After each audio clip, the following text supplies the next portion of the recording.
The first rule of interspecies diplomacy was simple. Never share your food. The second rule was even more important. Never share your water. I broke both without realizing it. And that single mistake nearly rewrote the balance of power across 3 star systems.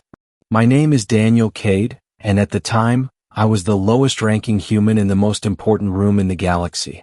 The station was called Orion Spire, a massive diplomatic hub floating in neutral space, where species that hated each other pretended to coexist long enough to avoid war.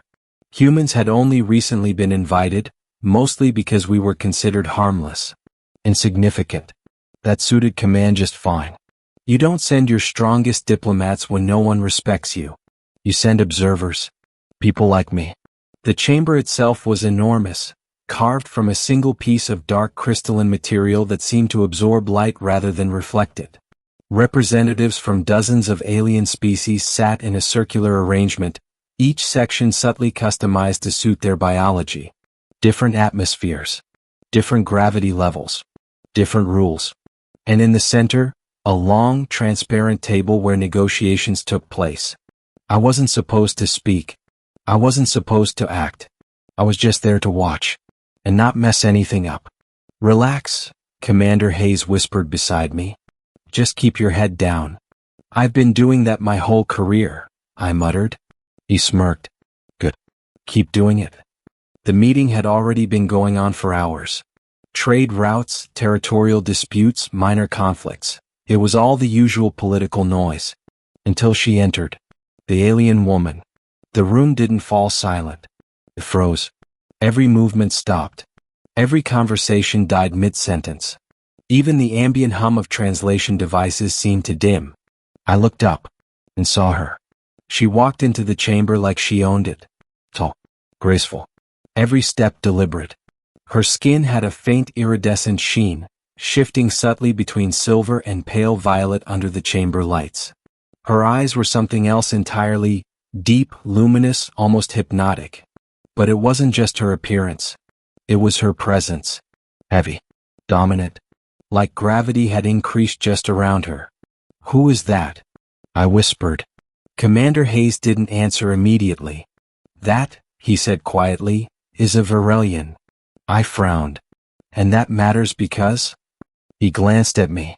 Because they don't come here. That got my attention. Ever? Ever. She took her place at the central table. No announcement. No explanation. But everyone adjusted. Subtly. Carefully. Like prey realizing a predator had entered the field. The meeting turns. Negotiations resumed, but they were different now. Sharper. More cautious. Focused on her. She barely spoke. But when she did, everyone listened. Even species that had openly mocked humans moments before now chose their words carefully. I couldn't understand everything being said, translation lagged behind her language, but I understood enough. She wasn't there for diplomacy.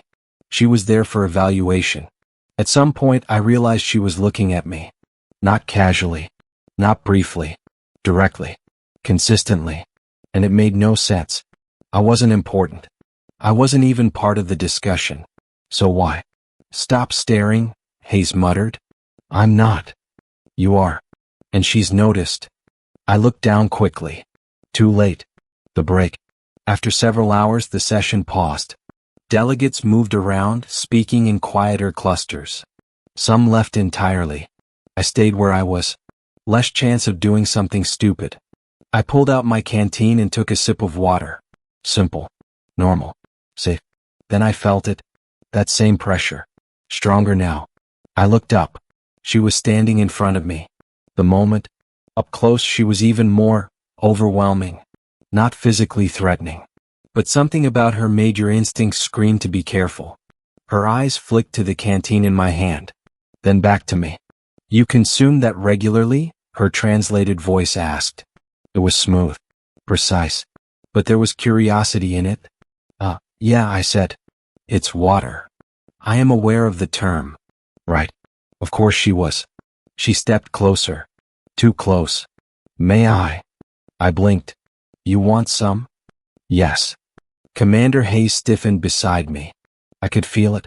But he didn't say anything. No one did. The entire room was watching now, waiting for something I didn't understand. I hesitated. Maybe I should have refused. Maybe I should have asked for permission. Maybe I should have remembered the rules. Instead, I shrugged, sure, and handed her the canteen. The sip that changed everything. She took it carefully, examined it, then raised it to her lips, and drank. Just one sip. That's all it took. The reaction was immediate. Her body went rigid. Her eyes widened, just slightly but enough to be noticeable.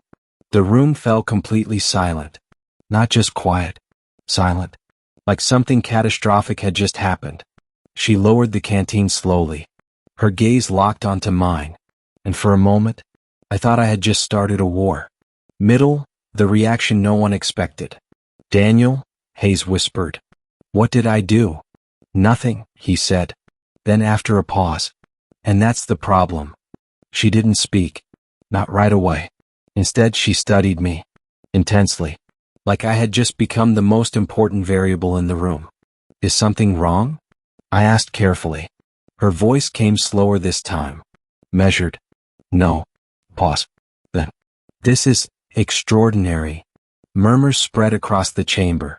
Alien delegates exchanged glances. Some looked confused. Others looked alarmed. One of them spoke up sharply in their own language. I didn't understand the words, but I understood the tone. Concern. Urgency. Maybe even fear.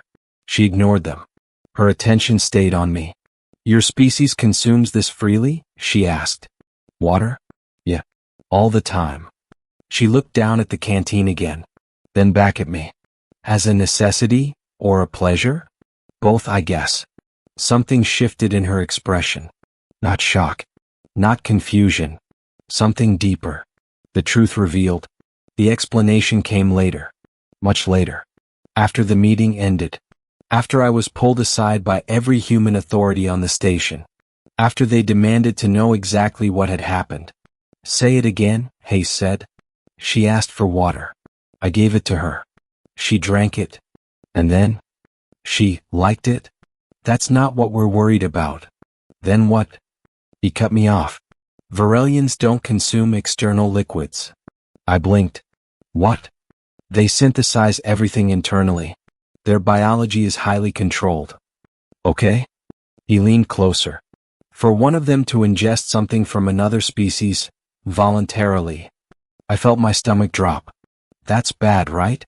He hesitated. We don't know. The return. She came to see me that night. No guards. No announcement. Just there. Standing in my quarters like she had every right to be. You should knock, I said. You would have opened the door. Still. She ignored that. Her gaze moved across the room, then settled on the canteen sitting on my table. You have more, she said. Yeah. May I? I hesitated. Again. But this time, I was aware. Aware that this mattered. Aware that this wasn't simple. Why? I asked. She stepped closer. Because your water interacts with my biology. That didn't sound good. Interact how? She paused. Then said the words that changed everything. It creates a response. Something deeper. I handed her the canteen again. This time more carefully. She took another sip. Slower. More deliberate. And again. That reaction. Subtle. But unmistakable. A soft exhale. A flicker of something in her eyes. Something emotional. This shouldn't be possible, she said quietly. Why? Because my species does not feel this way. I frowned. Feel what way? She looked at me. Directly. Honestly. Alive. Conflict. What does this mean? Over the next few days, everything changed. She kept coming back. Kept asking for water. And every time, the same reaction. Stronger. Deeper. More personal. The station started talking. Rumors spread. Speculation grew. Some believed I had poisoned her. Others thought it was a diplomatic strategy. No one knew the truth. Not even her. You are affecting me, she said one night. I'm just giving you water. It is more than that. I shook my head. I don't understand. Neither do I. The realization. The breakthrough came unexpectedly. During another meeting. She drank again. And this time, she reached for me. Her hand touched mine. And in that moment, I felt it too. A connection. Not physical. Not entirely. Something deeper. Like two completely different systems trying to synchronize. She pulled back immediately. Shaken. That should not have happened. Yeah, I said. You keep saying that. This is no longer just biological. Then what is it? She looked at me. And for the first time, she didn't have an answer. Ending, the moment that silenced the galaxy. The final meeting was unlike any before it. Every major species was present. Every eye was on us. On her. On me. She stood at the center. Calm. Composed. But different. Stronger. More aware. Your kind sees this as a weakness, she said, her voice carrying across the chamber. An anomaly. Silence. But it is not. She turned toward me. And neither is he. I didn't know what to say. Didn't know what to do. So I did the only thing I could. I stepped forward. Held out the canteen. The room held its breath. She took it. Drank. And this time, she didn't hide the reaction. She let it show. Openly. Proudly. This, she said, is connection. Final ending line. And in that moment, the galaxy realized something no one had ever considered before. That the simplest thing a human could offer could change an alien forever.